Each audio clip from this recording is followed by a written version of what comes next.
अस्सलाम वालेकुम किद्दां तुसीं वधिया उम्मीद करदी है तुसीं सब खैरियत ना होणगे। ज़ुबान का चस्का अगर तुसीं मेरे चैनल ते नवे हैं तो जल्दी ना जाके मेरे चैनल को सब्सक्राइब कर दो और नाल ही बेल आइकन दा बटन प्रेस कर दो ताकि तुहानूं हर आने वाली वीडियो मिल सके। मिक्स गरम मसाला बनाना तुहानूं दस्सांगी।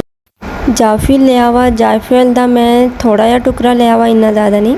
और ये मैं इस्तेमाल करूँगी बादयानी फूल जो कि बहुत ही मज़ेदार आ और खुशबू ये बहुत ही अच्छी आती है। और इलायचियाँ वा, काली इलायची, वड्डी इलायची जिन्होंने कहते हैं, 2 इलायचियाँ वा, दालचीनी और लौंग वगैरह वा, 10 लौंग हो गए, 1.5 चम्मच मैं काली मिर्च लिया और 6 चम्मच मैं ज़ीरा लिया वा। तो ये मैं पाऊँगी सुक्का धनिया। अच्छा आ जरा पत्ता लिया वा, ਇਹਦਾ नाम मेरे जहन तो निकल गया वा, की कहते तेज़पत कहते हैं ना, हाँ बेशक तेज़पत ही कहते हैं। अच्छा इनू मसाले ने ना तुसी अच्छी तरह भुनना वा, हल्की अग ते बिल्कुल स्लो अग करनी है, इन्ना ज़्यादा अग नहीं करनी।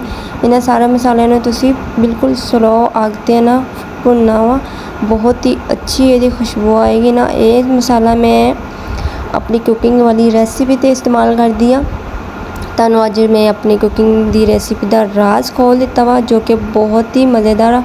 गरम मसाला तो हर सालन दी जान हुंदा वा, जिदे बगैर मज़ा भी नहीं आता और चस्का भी नहीं आता। गरम मसाला ना पाओ ना सालन ते कोई मज़ा और कोई टेस्ट नहीं, कोई स्वाद ही नहीं होएगा। बहुत ही अच्छी खुशबू आ रही है मसाले दी, हल्की हल्की अग ते बनाई करनी है। बनाई आपां सिर्फ 2-3 मिनट करांगे, इन्ना ज़्यादा नहीं। और जो ये खुशबू आन लग जाए ना मसाले दी तो माशाल्लाह तुसी समझो ये भुन हो चुकिया वा। फिर इनू कर लेना वा मिक्स और ग्राइंडर, चंगी तरह ग्राइंडर कर लेना वा। बहुत ही ज़बरदस्त खुशबू आएगी, बहुत ही मज़ेदार। सब तो पहला जाके तुसी एक काम करो, जाके मेरे चैनल को सब्सक्राइब करो और नाल ही बेल आइकन दा बटन प्रेस कर दो ताकि तुहानूं हर आने वाली वीडियो मिल सके। मेरी रेसिपी नूं अपने प्यारे ते शेयर भी कर दिया करो और मैनूं लाइक भी कर दिया करो, मैनूं कमेंट भी करके दस दिया करो तुहानूं किद्दां दी लगदी। गरम मसाले विच होर भी बहुत सारिया चीज़ां होंदियां वा जो पाते हैं, आपां तां इन्ना कुछ नहीं पाना क्योंकि अगर ज़्यादा चीज़ां ऐड होंगियां तो ये सिर्फ खुशबू होगी तो तुहानूं टेस्ट इन्ना कोई चीज़ किसी चीज़ का तुहानूं टेस्ट नहीं लगेगा तुसी की पकाया वा की नहीं।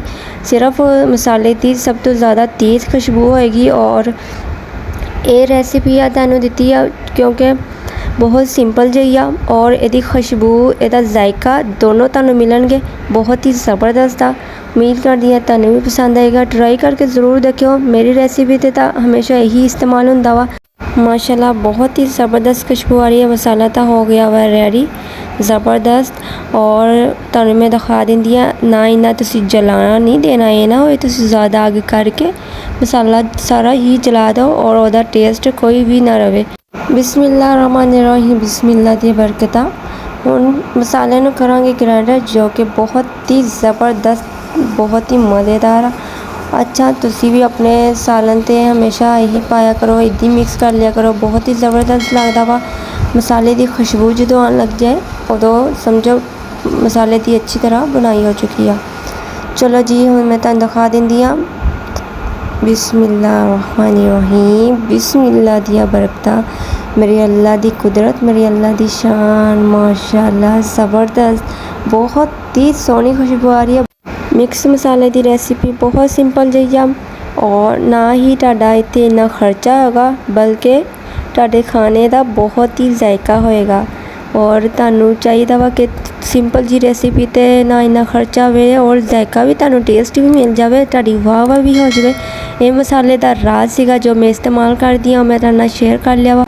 अपना बहुत सारा ख्याल रखियो। असीं फिर मिलांगे नवे चेक से नवी रेसिपी दे नाल। ओके अल्लाह हाफिज़।